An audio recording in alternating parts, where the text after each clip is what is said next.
Welcome back to episode 148 of Tall Boy Radio. And here at Tall Boy Radio, we've got World Cup fever. It's only right, with what's going on in the world today, that we focus on something fun, and football definitely fits into that category. So, for the man who loves football more than he loves life himself, do you want to say hello, Gazza? Yeah, you're probably right there. I love football. I love major tournaments. I love World Cup. So I can't wait to sort of get into this episode. We might not necessarily be talking about the football for the whole of the episode. There's one or two other things that might get involved. But yeah, looking forward to this. And for tonight's episode, I'm drinking an Urban Fog, which is a BrewDog, and I've drank this before. It's 6.5%, and this glass hasn't made an appearance for a while, so it's a genuine TBR podcast glass. So yeah, looking forward to this. Love football, love just talking about the beautiful game. So let's see where we go. Indeed. Now, first thing I've got to mention there. One thing we always do.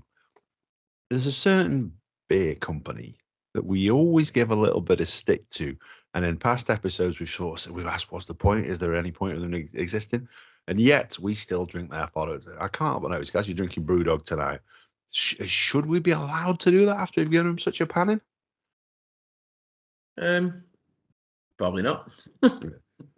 Anyway, but I suspect that you're probably drinking one as well.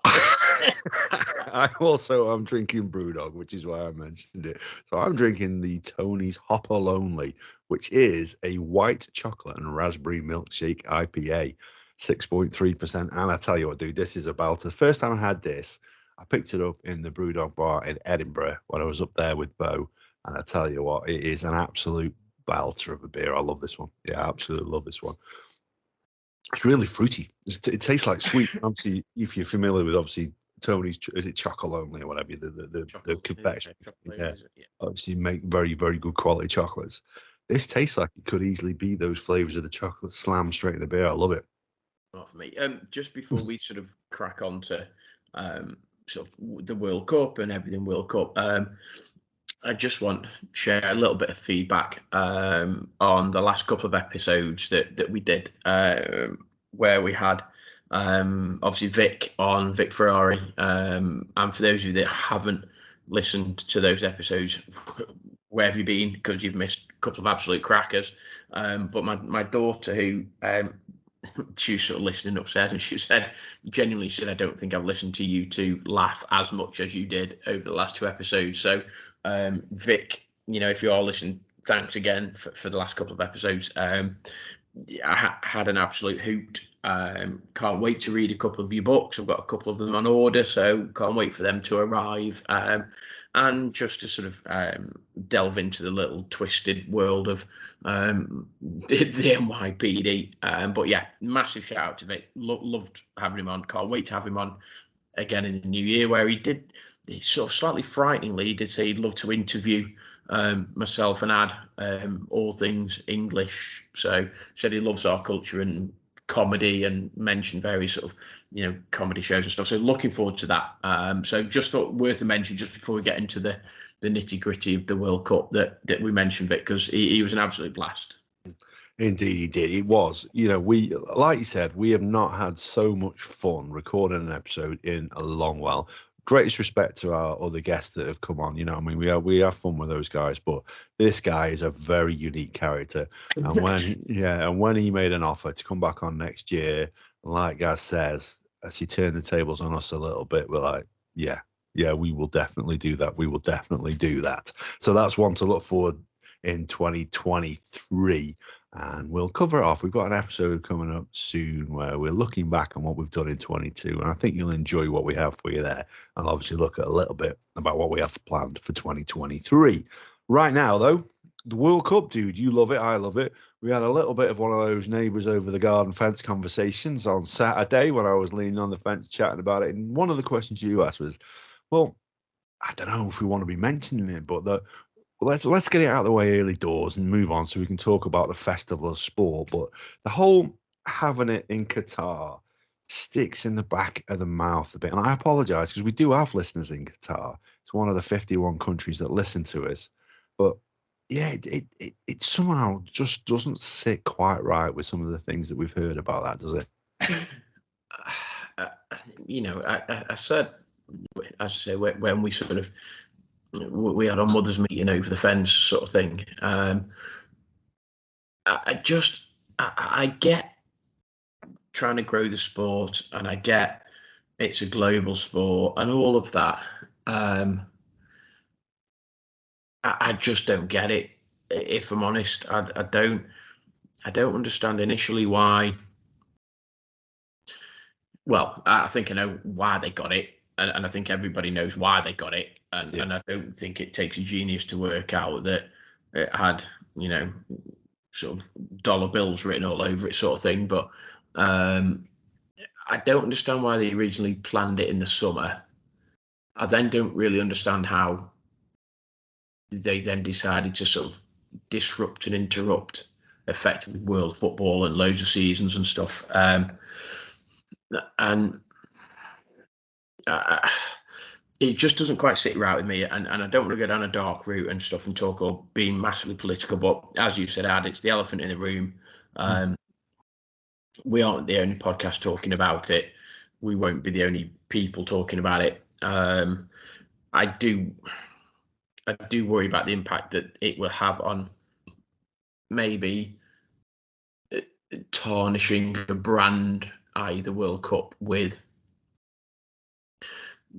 maybe being synonymous with a country that whose human rights records, etc., aren't brilliant. I don't know, sports people don't really want to get involved in geopolitical sort of, issues and stuff. And if you're worried about going to a country that was involved in various geopolitical issues in the past, you'd never come to the UK, you'd never go to America, you'd never go to Brazil, you'd never go to where. And I get that, but I don't know, that it just doesn't quite sit with me at the moment. No, like you say, when it involves the dollar bill, it involves brown envelopes. People who've lost their jobs at FIFA because they took bribes to have the World Cup where it is right now, and so that doesn't sit comfortably. You look at the 5,000 migrant workers that have lost their lives building the what you call them, the stadiums that there, and literally they had to have a visa to leave. And then that visa obviously was denied, so they were stuck there. They couldn't go, and obviously many of them, like say 5,000, ended up perishing. Their attitude to LGBTQ plus and their attitude to women at the moment is still way behind where it should be anywhere in the world. So, like you say, I think if you were to look at things that went on during the British Empire, probably you wouldn't come to the UK. But this is what's going on right now, and I do think that people are right to be addressing it. So, and I just think Gianni Infantini in his speech sort of effectively said, all Europeans are hypocrites because, what you've done over the last 2,000 years or whatever it was, 3,000 years or whatever, you were just as bad as these people back then. But we're not talking about back then. We're talking about now, when times have changed now. And you can only talk about stuff that happened now. You could go back and say, and I don't for a minute want to go back over and make light of anything that happened, but world wars, if Germany was to hold the World Cup, do you go back and start talking about Hitler and what he did and the perfect race and all of that sort of thing? So you can only talk about now. I think so. And currently, in my opinion, and it is my opinion, and it's no opinion of anybody else. And I think there are questions to be asked. And there was a Netflix documentary, and is it something called is it Inside FIFA or something? And it's a 4-part Netflix series, and if you haven't seen it, I haven't. But if you haven't seen it, allegedly it's quite good.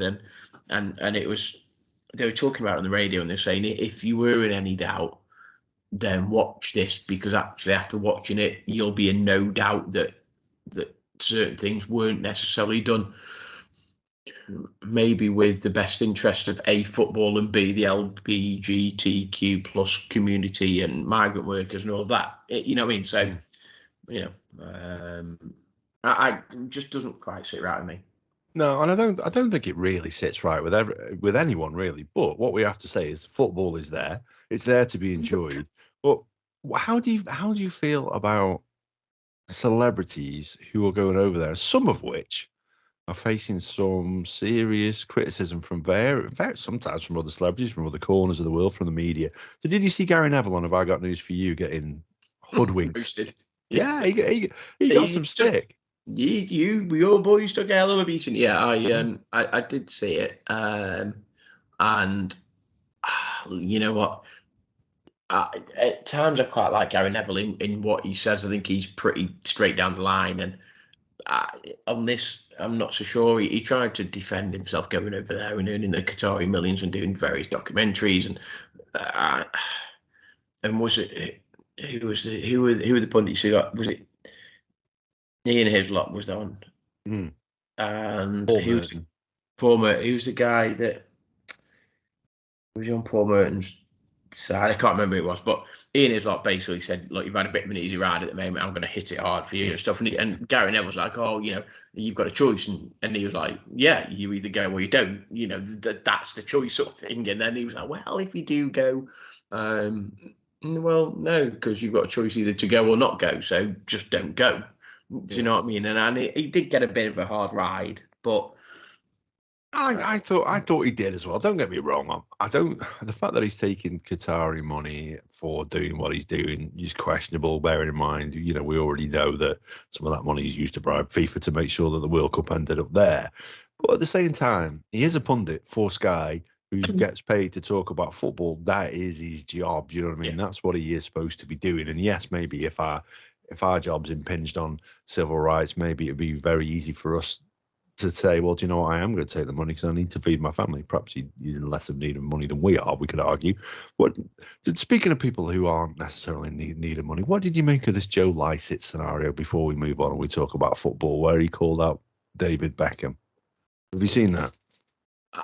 I haven't seen it. I've obviously read about it and I've heard about it. And there was various. It was quite a disparaging sort of hashtag that was going around on Twitter and stuff when they were about it. So I probably don't know enough about. I know less about that than the Gianni Infantani and the Gary Neville sort of thing. Yeah. So look, people take money and do what they think is the right thing, and obviously Beckham's been a massive ambassador for us and the UK and sport and various other sort of things. So I don't know. I probably don't know enough about it to make a massive comment. I mean, I don't know. Have you? Have you got? Do you know more of it or not? Well, I watched it. I'll be honest. I watched his tweet that went out, and basically he had £10,000 of his own money, which he was going to shred if Beckham didn't withdraw from Qatar, and obviously with him, Joe Lycett obviously is part of the LGBTQ plus community, and obviously Beckham being a gay icon, he sort of felt that he shouldn't be doing what he's doing, but I kind of think with I get where he's coming from, but the thing I don't like about Joe Lycett is whenever he does these things, it always seems to me to be putting himself at the forefront and get some little bit of attention for himself. Yeah. I can't stand the bloke, if I'm really honest. Nothing to do with any of his sexual orientation. That don't bother me in the slightest. But I just can't stand the bloke. He just seems to be fame hungry. I know a lot of them are, but he just seems to be that little bit more. And again, So is he calling out? Effectively, is he calling out Beckham because he believes that Beckham is at fault, or is he calling out Beckham in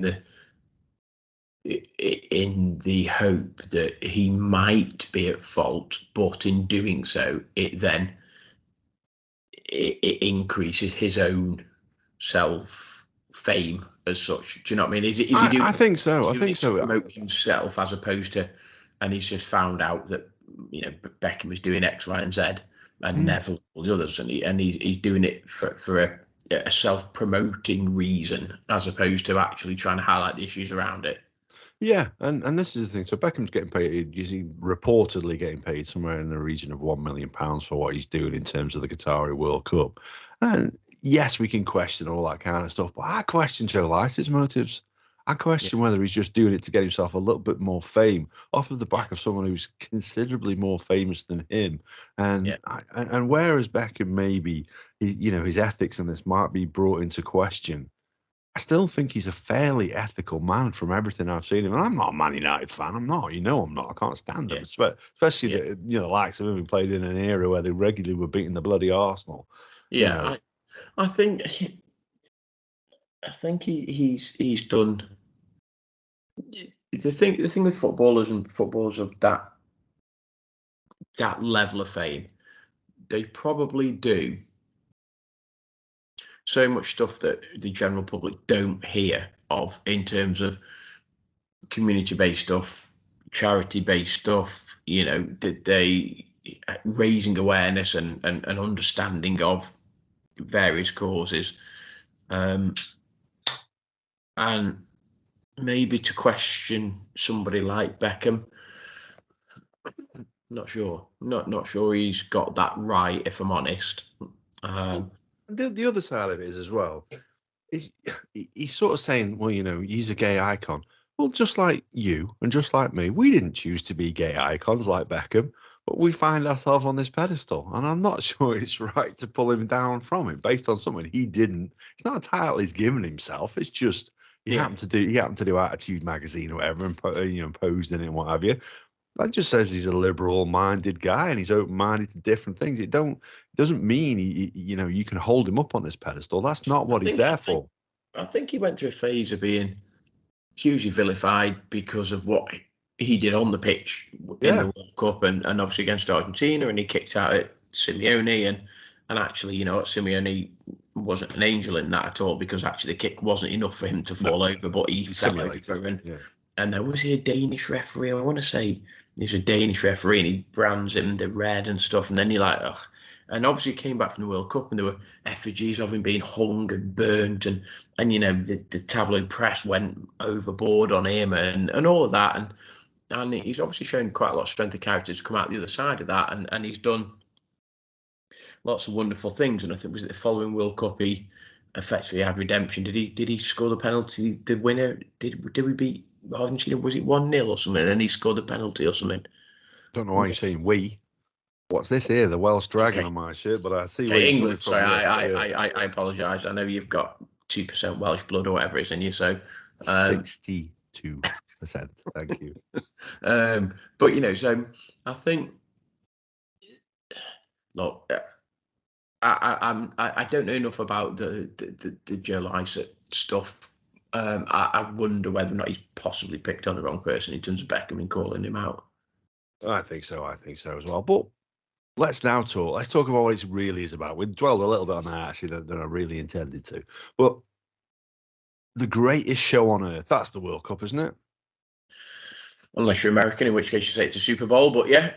You would, but let's football is, it's a global sport. If you win the World Cup, you are world champions of the world, because teams come from every corner of the world. That they come from the FIFA associate, they come from CONCACAF, they come from Africa, they come from Europe, they come from South America. They're all over the place, and you play against the best players and the best teams. And okay, I'll get on my high horse a little bit. I do think at times some of the qualification round can be streamlined, and I do think you need almost like a pool A and a pool B. So pool A, all the teams play, and then the winner of that then goes into your qualifying, because you've got, no disrespect, Andorra and Gibraltar and Malta and teams. So maybe they have a pre-qualifying, and then I don't know. Did they still have the opportunity? But then you look at let's taking me away from the thriller is going to go down a little bit, but you have to look at what's happened today. Saudi Arabia versus Argentina. They have etched themselves into World Cup history with that win today over Argentina. And absolutely. And if you've seen the winning goal, oh my days, what a goal that is, by the way. Cuts inside, bends it top corner. It's like if Messi scores that, then we're talking about it for the next God knows how long.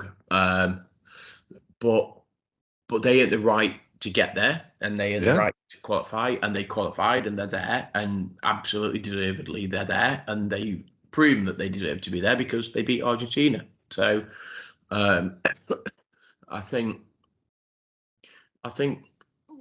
sometimes it's a shame when you've got generational talents that don't go to the World Cup because their countries don't qualify. I think that's a bit of an issue. And it was actually it's an American guy, the guy that scored against Wales, actually, who's George Weah's son, and obviously George Weah, Liberian, and never went to a World Cup. And he's won, I think, so many awards and stuff. But so I think it's a shame when you get generational players that never go. But generally speaking, you get the best players, the best teams playing against each other, and it's a massive celebration.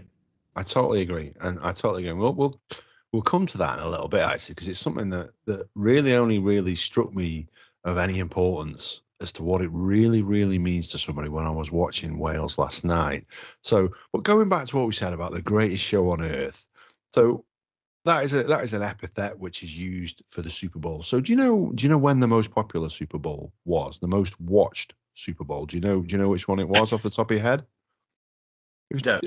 Interesting enough, dude, it was 2015, and it was the Patriots versus the Seahawks, and 114.4 million people watched that, which is a pretty decent amount. Yeah. I know you're going to tell me that the World Cup figures, and it just dwarfs it, doesn't it? It does. It does. So I'm not even going to pick the most watched one. I'll just pick the last one. Yeah. So that's France versus Croatia, which, in all fairness, probably is the most viewed one. But that was watched by 1.12 billion people. Yeah. So as we'll discover next week, I'll give you a clue for next week, guys. 8 billion people live on this planet. So that's about a seventh. 1 in 7 people were watching the World Cup. That is incredible, isn't it? Yeah. And it just shows that it is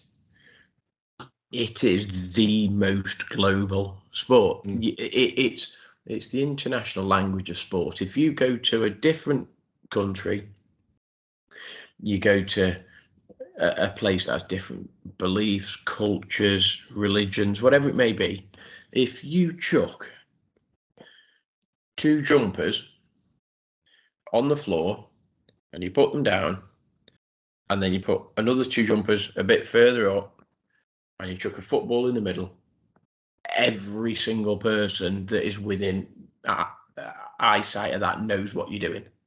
Yeah. You're having a game of football. And it is the international language. You can play. I remember years ago, it was me and Craig. We went on holiday to Menorca, and there was a big list of 5. Basically, it was a 5-a-side game organised, and Jesus played. So I remember that's like Jesus. Jesus opened on his side, you know. Well, we signed it now. I know. Well, yeah. So so Jesus, as he said, his name was, and me and Craig played, and it was just a 5-side kickabout sort of thing, and it was international. I say international language, and we had a great day. And then they said, "Oh, do you want to play? Do you want to play in a couple of days' time? We're playing against a local village." And it's like, okay, and it's like an 11 versus an 11. And the local village had a team, and they basically played against the holiday makers. But there was a core group of like 3 or 4 guys that went every year, and then they just got other people to play. And obviously the local team battered us. We played, but the local team battered us, sort of thing. But they were, oh my God, he scored like, I can't remember even what score was. Craig might be able to tell you at some point. But I think we scored like 2 or 3 goals, and I played it. It's decent. And we went back to this guy's bar. So one of the guys who played went back to his bar. We were having drinks with him, and we didn't know them, but we just shared a game of football for 90 minutes, and that was it. It's the biggest thing on the planet, isn't it? When you think about it. Undoubtedly, I do think it is the biggest game on the planet by any question, but beyond any question, to be honest with you. And like you said earlier, when you talk about generational talents. There's a lot of fuss been about Wales been made. They made their first World Cup since 1958, which is a phenomenal achievement. But people are talking about that. It's been 60 odd years since Wales were at the World Cup, 64 years since the Welsh were represented on that world stage for everybody to see. And, they progressed quite nicely there, actually going through after 3 draws in the group stages. Maybe that's something that can be done this time, although I'd like to think they'll get a win against Iran.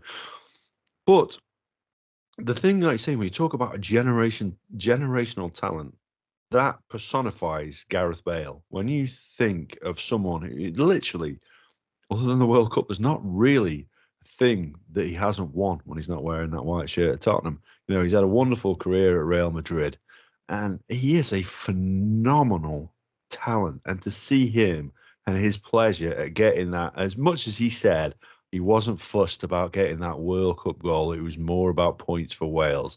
I do think there's going to be a little bit of him that will remember that. Oh, no doubt. And, he's done, other than winning the Premiership, he started wherever he started, went to, was it Southampton, and then to Spurs, and then obviously got his big move and moved abroad. And, when he was at Real Madrid, for years, he was absolutely instrumental in their success.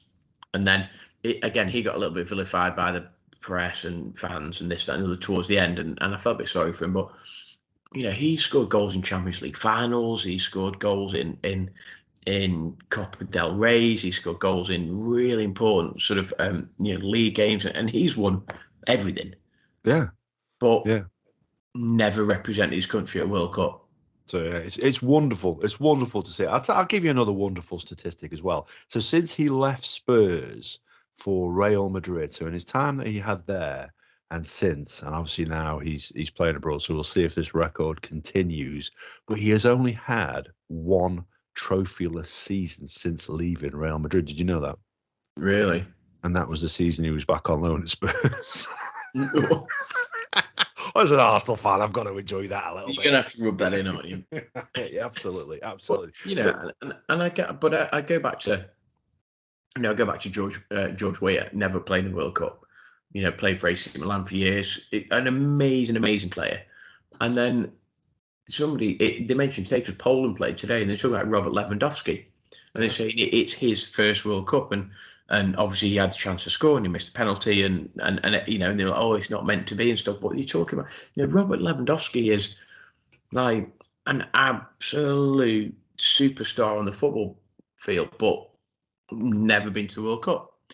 And there are a few where you pick out people like that, but you get your Ronaldos versus your Messis, and that's going to be the age old, who's better, Ronaldo, Messi. And some people say Messi, some people go Ronaldo.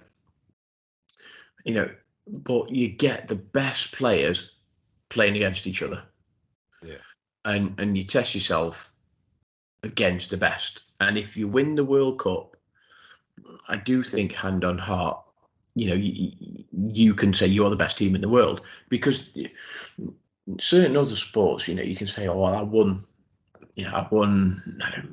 tennis, Wimbledon, or whatever. Yeah, but Federer was injured, so he didn't play. So is he better than me?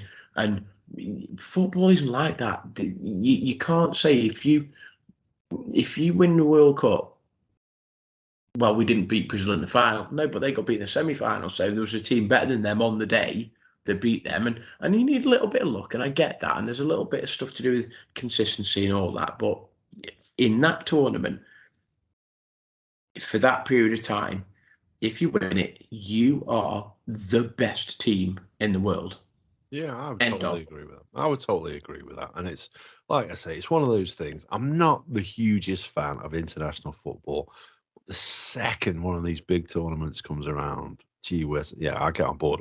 My view of international football is it's a major inconvenience, because it means the Arsenal aren't playing that weekend, because all our players are off. As an Everton fan, what it does mean is that we haven't lost again. So that's always, we go through a month where we don't lose. So how have Everton got on during November? Well, we didn't lose. Just, you know what I mean? 1st November in the history, they've not lost a game. Yeah, exactly. You know, so and I don't massively. I love international football and I love England and I you know I watch pretty much every England game, but I'm not a massive fan of qualifying and friendlies. And I know they've done away with loads of friendlies and they've got like a Nations League and stuff now, so I get that, but. You know, these big tournaments going, the Euros and the World Cup, and that's what you live for. You live for the Euros and you live for the World Cup.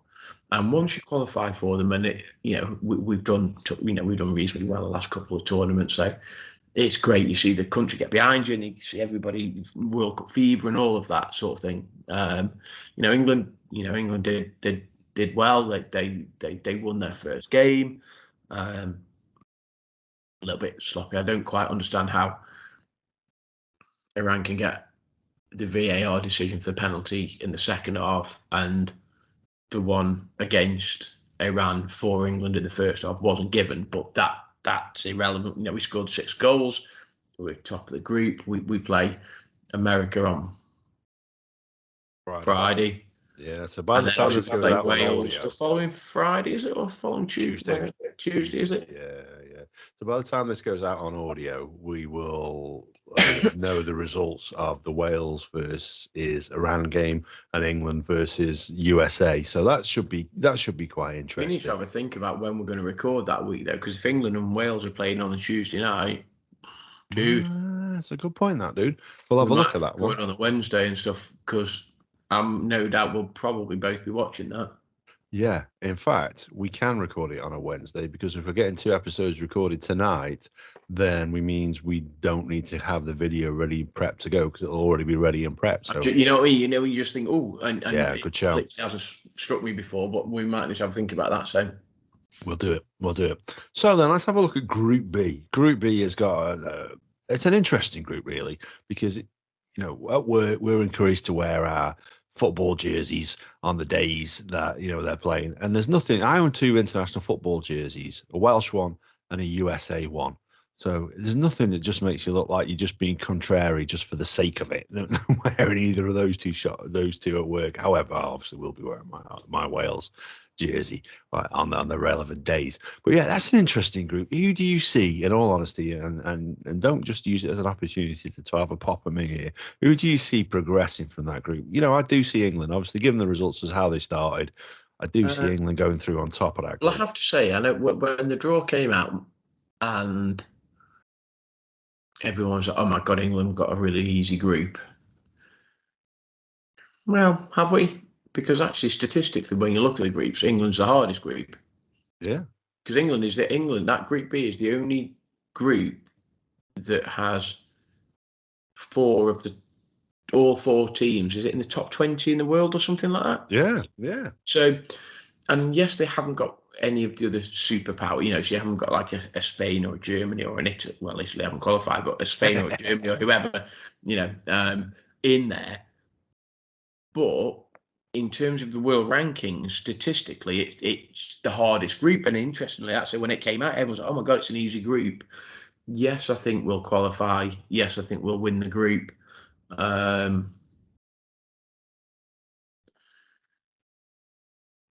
Wales drew with USA, didn't they? So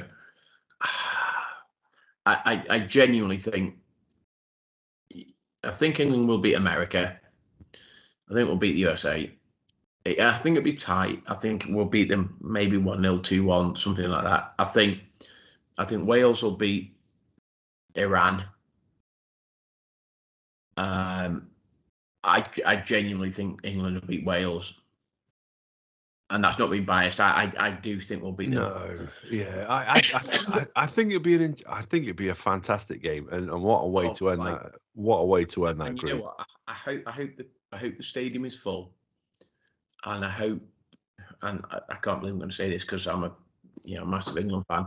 I hope they play the English national anthem first, and then they play the Welsh national anthem, because the Welsh national anthem being sang in a stadium is absolutely goosebumps, spine tingling. Yeah. And I tweeted it out after the Wales USA game, and I mentioned, goosebumps, and like, I was Welsh for like a minute and a half then or whatever. And one of my mates who I'd played cricket with for years, he said he's a big rugby fan, and he went to watch England play at the Principality Stadium in Wales and stuff, and he said it is the most spine chilling, and the belting it out, and it has to be one of the best national anthems in the world. I have to say that. It is incredible. And whenever I watch the rugby in the Six Nations and stuff, I always think, oh my days, like the passion, just a raw passion. I do think. I hope Wales qualify, and that's me being absolutely genuinely honest. I think the draw with America is a good draw. I think if you beat Iran, you're on 4 points. I do think the USA will beat Iran. Yeah. So that puts them on 4 points, and it will be goal difference. I genuinely think England will win all 3 games, and I do think that.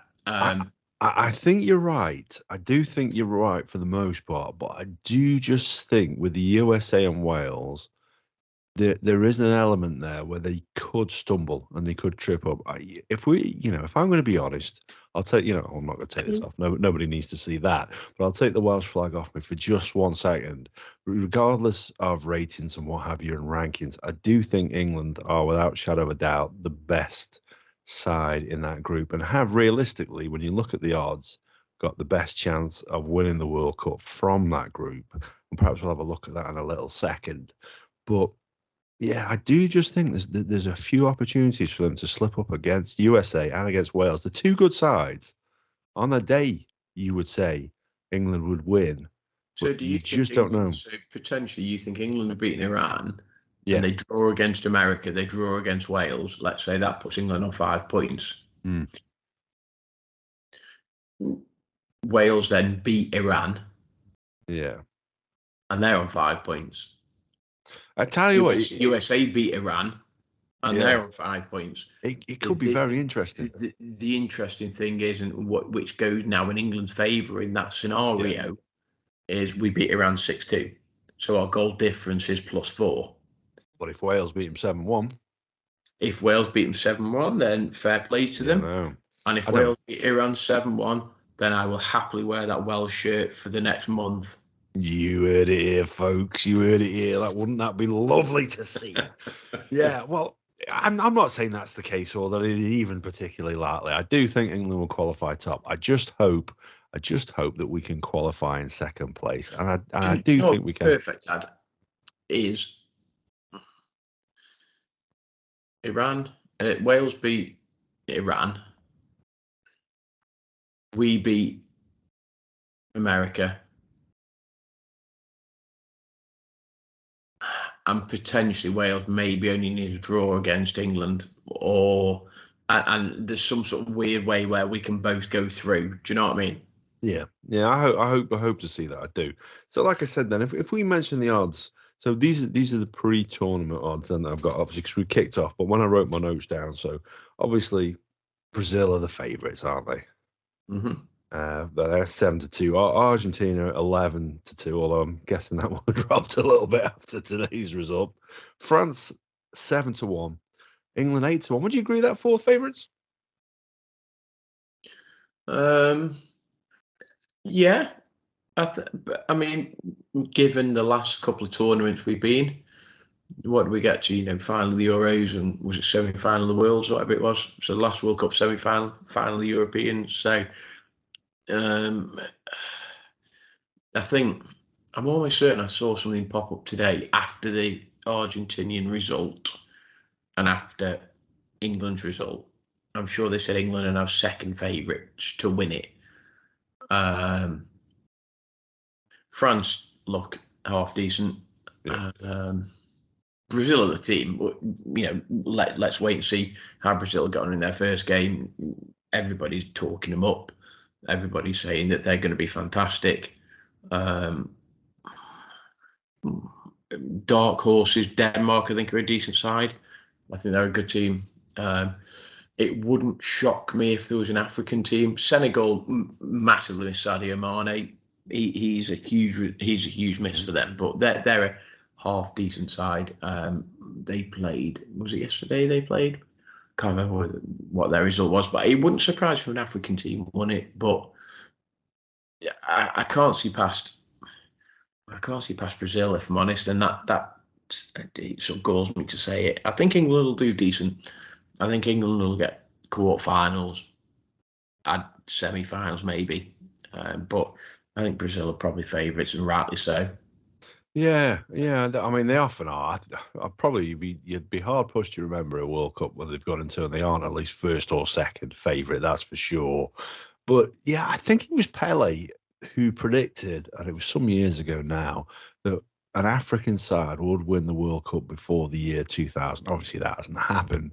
But the way that African football has come on in years, and you've seen, like I say, you talk about the likes of George Weah, who was at the forefront of that, and some of the players who played in the Premier League.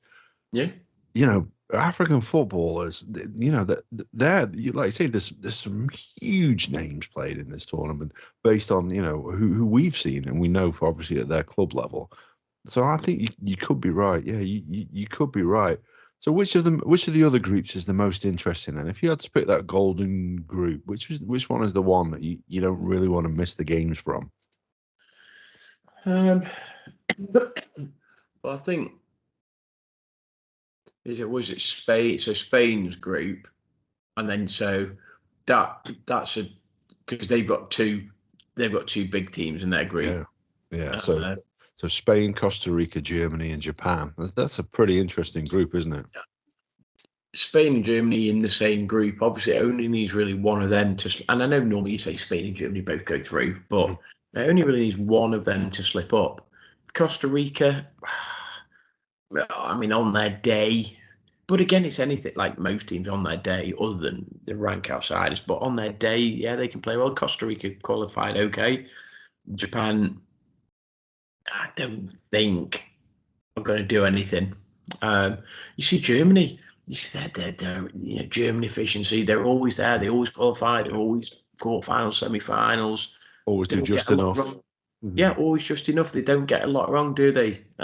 Spain, I don't think the Spanish, and this is going to come back and bite me in the backside, but I don't think the Spanish side is as good as the Spanish side that 8 years ago, whatever it was, when they World Cup champions, European champions. They're not as good as that now. So, and I actually think England could do okay. I would worry about Germany, just because of the history with Germany.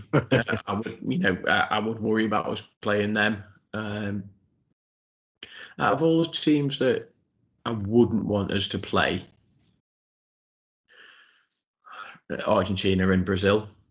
I just wouldn't want us. I just wouldn't fancy us play any of the European sides. I'd play France. I'd play Spain. I'd play Germany. But I just don't fancy playing South Americans. Can we be contentious for a second? Or potentially contentious. So last week we had Vic Ferrari on, and he talked about bumping into Franco Harris, yeah? And he asked him that question about the immaculate reception. Did you catch that ball fair, or did that ball touch the ground first? And obviously, Franco wouldn't answer the question. He'd probably tell his own story. But as far as any Pittsburgh fan is concerned, he called that ball fair. Yeah, of course he did, yeah. So when we talk about England and Germany in terms of, let's forget World Wars and what have you, but when we talk about it, there's a certain World Cup final in 1966 where there was a little bit of contention as to whether that ball crossed the line. Did it? Yeah, clearly. No, I mean, all right, Franco Harris, did it cross the line? Yeah, it did. And Do you think so?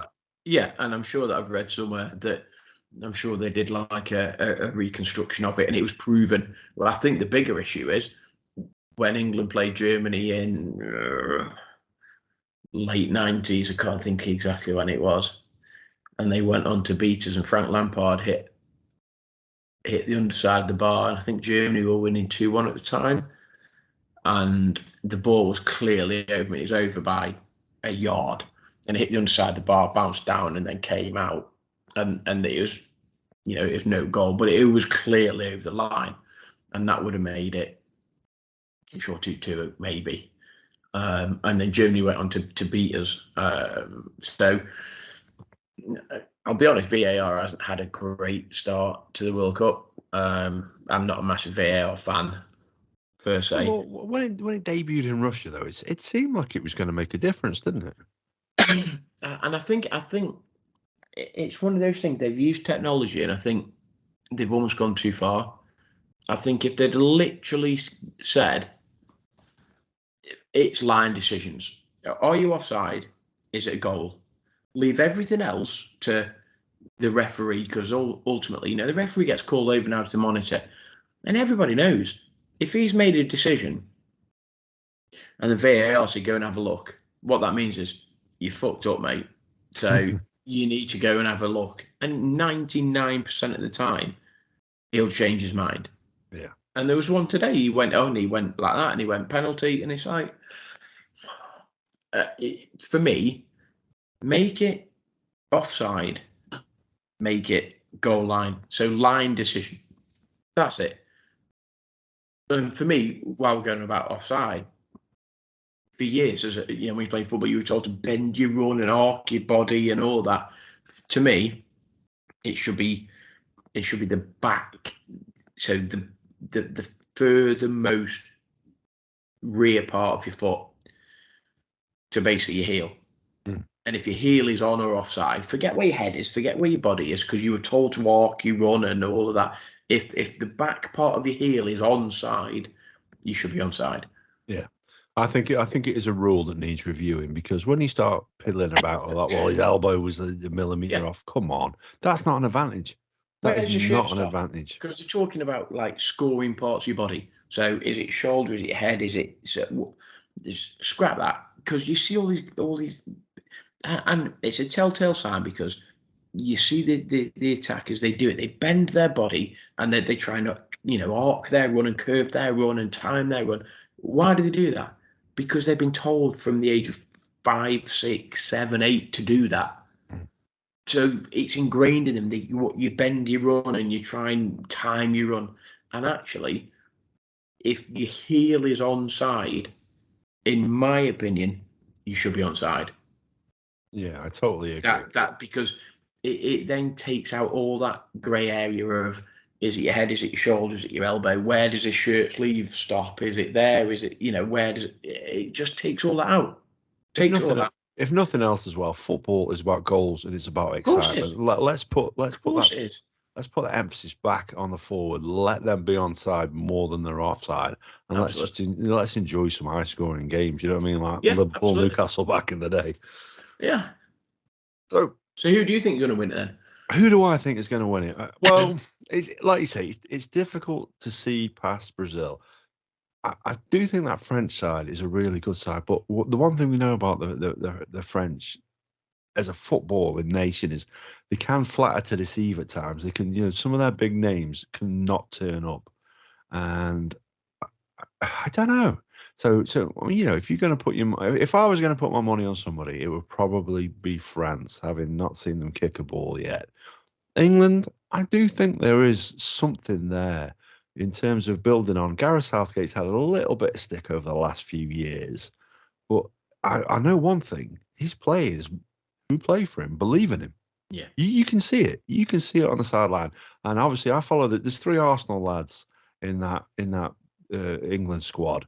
Ben White, Bukayo Saka, who scored a fantastic goal, and Aaron Ramsdale, obviously, and had that wonderful shot of his parents. So his mother was at the game. Obviously, he used to work with. I saw her. I did. I saw her in the crowd. I used to work with her. I used to work with Caroline. She was brilliant. Like I can't tell you. I got on with her so well. Lovely woman, lovely person. I'm so pleased for her, because I remember her recanting stories of driving Aaron up the motorway and going to various training squads, and we're traveling again. Right, okay. And I'm so glad. I never met Aaron, never met him, but obviously really closely with his mum. Lovely, and it's great. But It's great to see. those two guys, especially Saka, who speaks really, really highly of Southgate. So, I know professionals, footballers, they're not going to say he's a bag of shit. You don't know what he's on about. He's got a great big conk and he just talks nonsense. They're not going to say that. But you can tell in the way that they speak about him that squad have got an enormous amount of respect for him. So I do believe he's got the belief of the players behind him. I think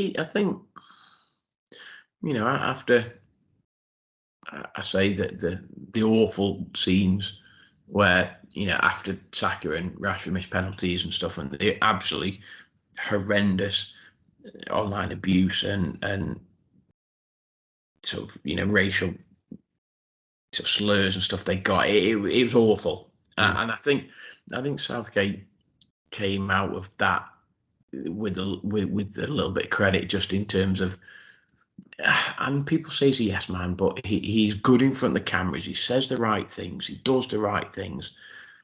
But there has to be, sitting behind that, there has to be an element of the players trust him. Yeah.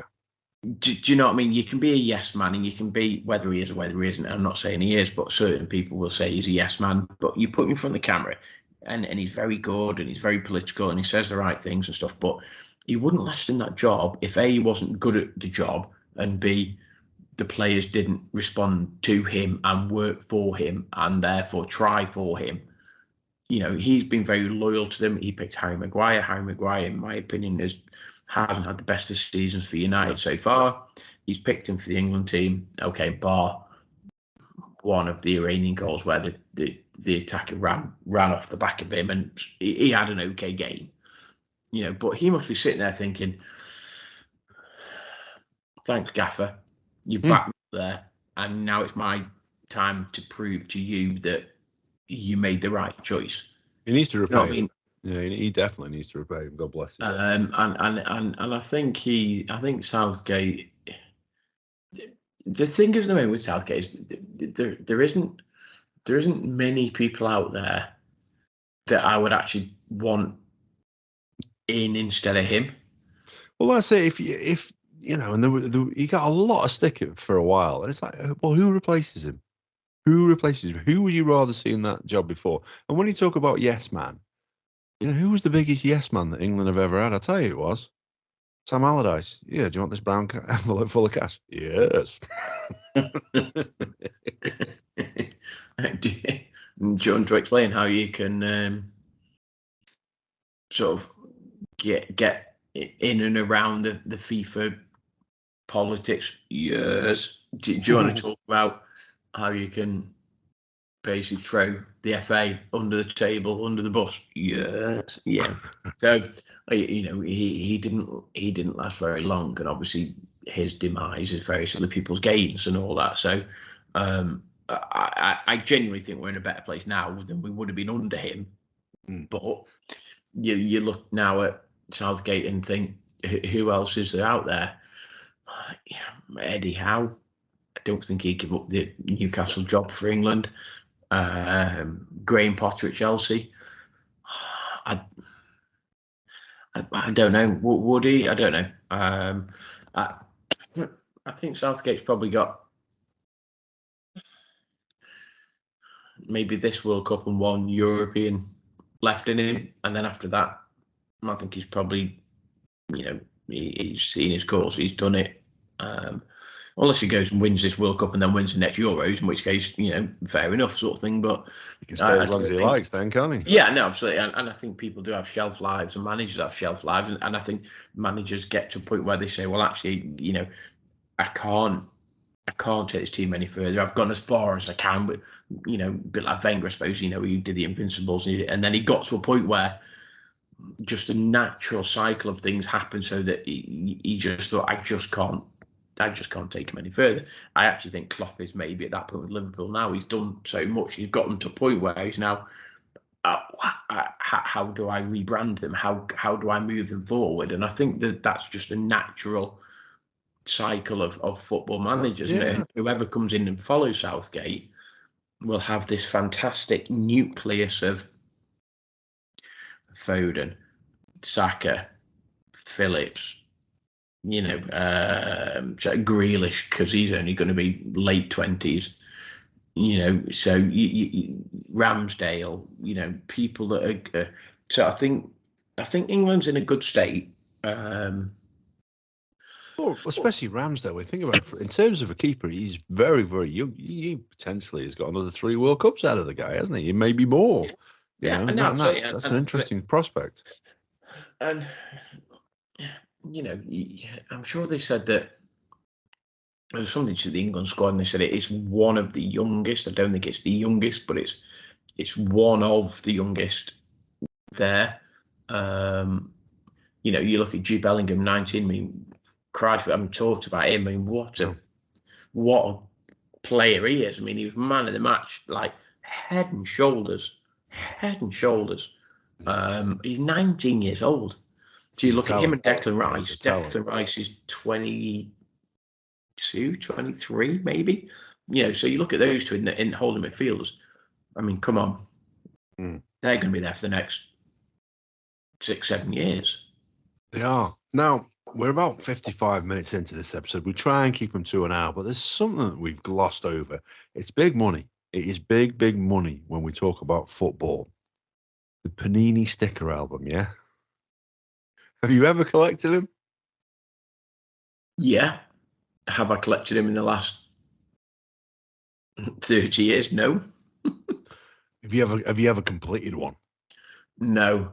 I think the most I got to was, I can't remember the team, but I think I needed one team photo in it. Like, literally, you got the players and the badge, and then you got the team, and it was one team, and I can't for the life of me remember who it was, but I remember never ever completing a whole album. I can tell you it wasn't Wales. Sorry, Wales. Well, here's the thing though. So 90p it's going to cost you now for 5 stickers. If you are incredibly spawny, you're incredibly lucky, you go out and you buy your stickers, what is the minimum you can spend to fill it up?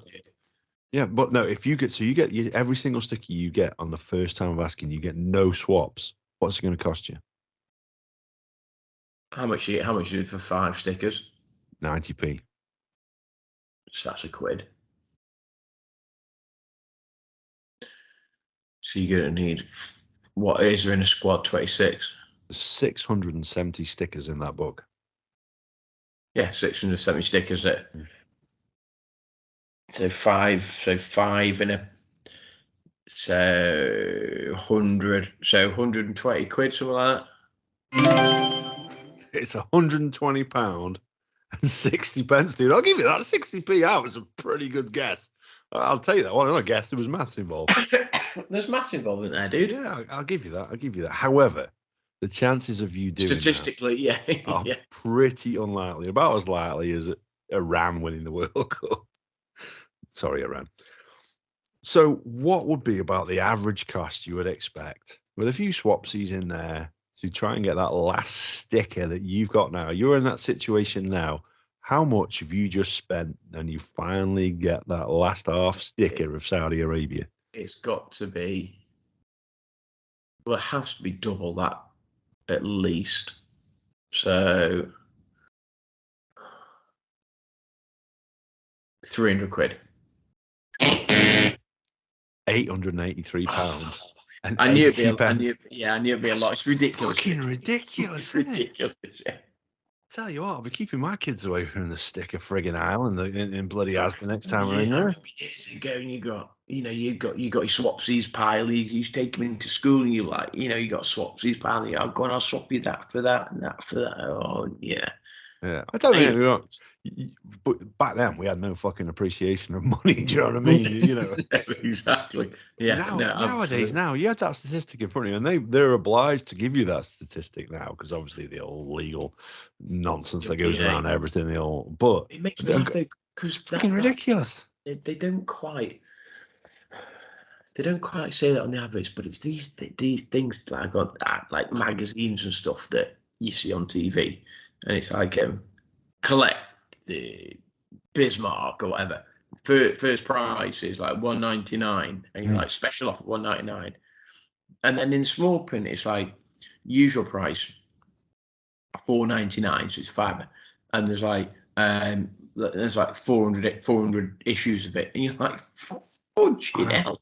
Well, you don't realise how much it's going to cost you. This is a true story. This is a true story, right, dude? So you could build a Millennium Falcon, and it came in, obviously, like I say, the first 199p, next episode 199, and they fucking crank it up to 699.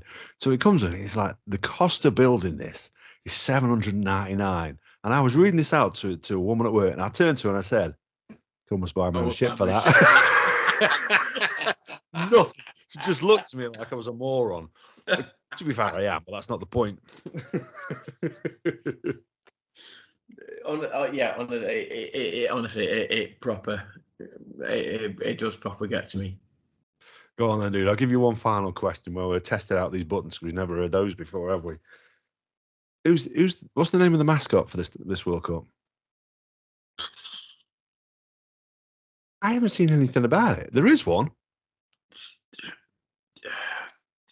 Genuinely, I don't even know what. I no clue. No, his name is Laib, and it is inspired by the Arabian headdress. I've seen it, and it is. So if you picture that traditional Arabian headdress, it's literally what it is. Although it looks like a little bit like a football with eyes and a face on it. So, but I find it strange that it's not at the forefront. When you think about it, it used to be when you got that mascot sticker. That was something special when you got that to stick in your book, didn't you? Do you know when the mascot was introduced? What to football? To the World Cup, yeah. When World Cup mascot? Which World Cup had the first mascot?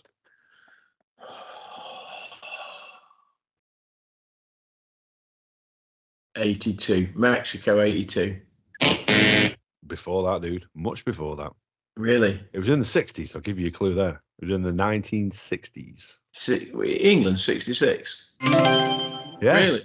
Pickles the dog. No, it wasn't Pickles the dog. Pickles the dog. Google him if you don't know who Pickles the dog is. The World Cup went missing, and Pickles the dog found him in a hedge. That sounds like bollocks, but it is actually a true story. That's genuinely a true story, yeah. Yeah, Willie the Lion.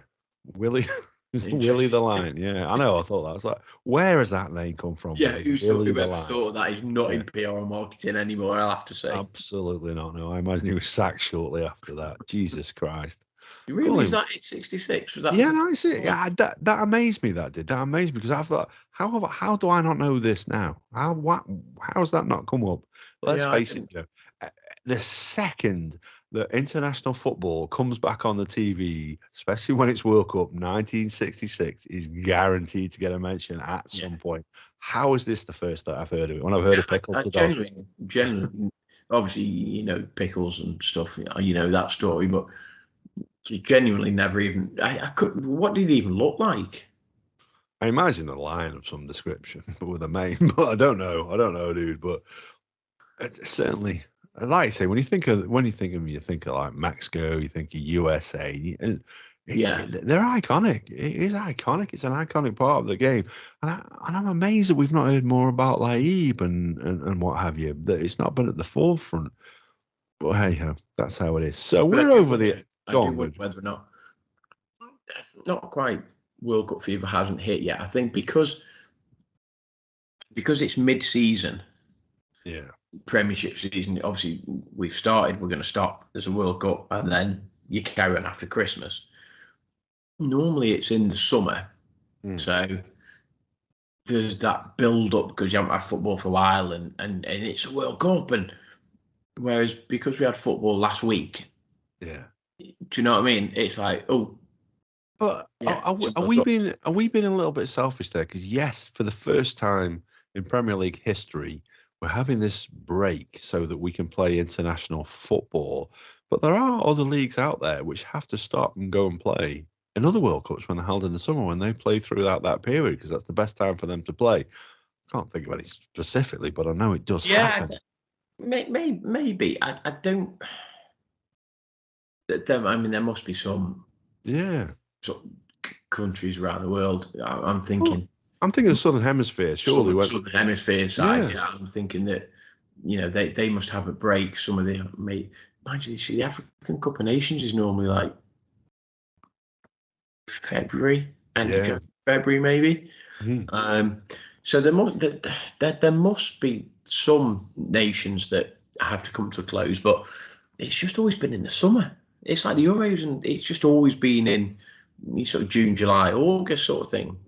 It was the weirdest thing. So obviously, when the last round of Premier League games were played, I got a text off our old pal Bill, who listens to the podcast. So hey, Bill, we're not giving you a shout out in a while, but I'll give you one now. And he texted me, and it was like, Arsenal top of the league at Christmas, and you thought that just seems wrong to be saying that mid-November.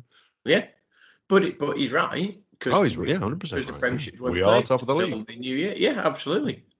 And you look at all the stats, and yes, and okay, there's only been a third of the season as opposed to half the season, but teams that are top at Christmas, 90% of the time finish in the top four. So that's a long way that continue.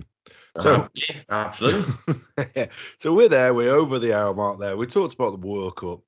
Do give us some World Cup joy. Tell us what you think. Can England win it? Can Harry Kane be top scorer? Can Wales win it? No. Definitely not. Enough. Yeah, definitely no. England can win it. England can win it. I genuinely do. I think they will. No. Do I think they can? Yes. Will Harry Kane be top scorer? Probably not. Can he be? Yes. He should have really, for England to score 6 and Harry Kane not to get 1 against Iran, can Bukayo Saka be top scorer? Even if he scores against America and he scores against Wales, he's got 4 goals. I'm not saying 4 wins it, but I don't know. Can England win it? Yeah, absolutely.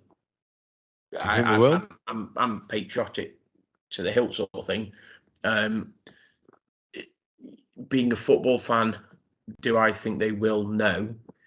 Being a patriotic England fan, do I want them to? Yes, absolutely, 100%. Go on, nail your colours to the flag then. I'm not even sure that's the right expression, but who do you think will win it? I've gone France. Brazil. Yeah. Well, we've played it pretty safe there with the 2 countries. But I would love to see Wales. I'd love to see England, but I'm just not sure. So and I'm not going to be massively patriotic and somebody go, "Oh, you said England," but yeah, Brazil, I think.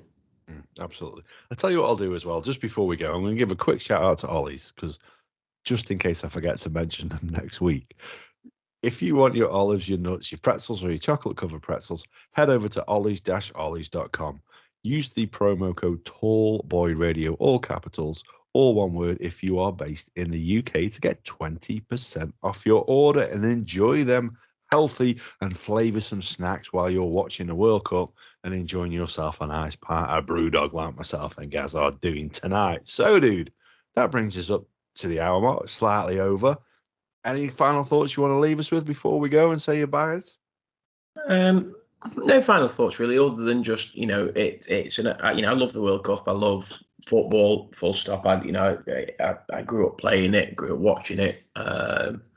Would love England to go as deep in the tournament as they possibly can. Obviously, it goes without saying. As I said, do I think they can win it? Yes, they can. Do I think they will?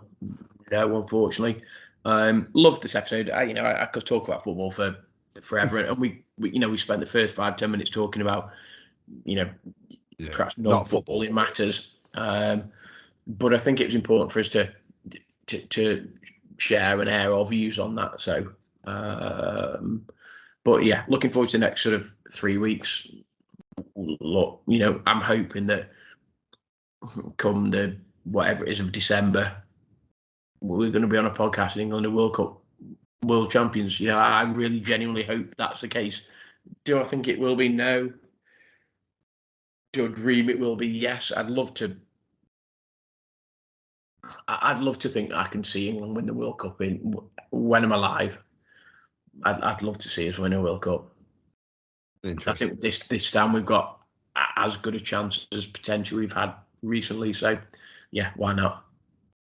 I think for Wales, to be honest with you, first of all, it's great to see them there. Oh yeah. And you know, you look at some of the players in the squad who really make a big difference, like Bale and Ramsey, probably playing in their well, let's face it, it's their last World It's the Cup in last one. all Yeah. likelihood. They've You know, done well to let's face qualify it. this time, and I Yeah. don't think you're going to see Bale and Ramsey in the next one if they do No. qualify for the next one. So even if they do qualify, I don't think they will be there. So fingers crossed. Bale has a decent tournament. That Wales get through the group. Yeah, I'd like Bale to has see it. he scores a couple of decent goals and plays well and stuff. But yeah, I'd love to be here in 3 weeks' time, saying 4 weeks' time, whenever it is, saying England are in the semi-final or final, and we've got a chance of winning it. It'd be unbelievable. Indeed, indeed. And on that note, we'll leave you with that thought and just say, Cymru am byth.